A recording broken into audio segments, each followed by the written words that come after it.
ഭയങ്കരമായ ക്രൂരതയാണ് ഇവിടെ നടക്കുന്നത്. ഈ മണ്ണെണ്ണയ്ക്ക് വില കയറ്റി ഇട്ടിട്ട് അതും എടുത്ത് അവിടെ 10, 100, 150 എണ്ണയും കൊണ്ട് 2-3 ദിവസം ഈ കടലിൽ പോയി കിടന്ന 10, 200, 250 കിലോമീറ്ററിന്റെ ദൂരത്തിൽ പോയി 2-3 ദിവസം തങ്ങി കിടന്നാൽ പോലും അവര് അവിടെ നിന്ന് ഇങ്ങോട്ട് വരുമ്പോഴത്തേക്കും അവർക്ക് ഒരു 1000 രൂപ തികച്ചു പോലും അവരെ വീട്ടിൽ കൊണ്ടുപോകാൻ കിട്ടണില്ല.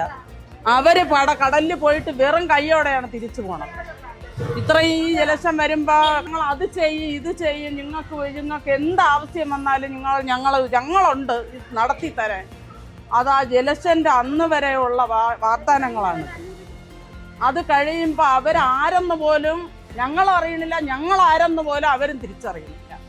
ഇവിടെ എന്തരാണ് അവരെ ജീവിതങ്ങൾ, അവരെങ്ങനെയാണ് ഈ കടപ്പുറത്ത് ഇന്ന് ഈ മീൻ്റെ ക്ഷാമത്തിൽ ഈ തീരദേശത്തുള്ളവരെങ്ങനെയാണ് ജീവിക്കണത് എന്ന് പോലും അവർ തിരിച്ചറിയണില്ല. ഈ സാധനങ്ങൾ വില കൂട്ടിയിട്ട്, അതായത് ബസ് ചാർജ് ആവട്ടെ, ഗുളികയാവട്ടെ, മരുന്നാവട്ടെ, ഇതാവട്ടെ, എല്ലാം വില കയറ്റി ഇട്ടിട്ടുണ്ട്. Like, share, subscribe.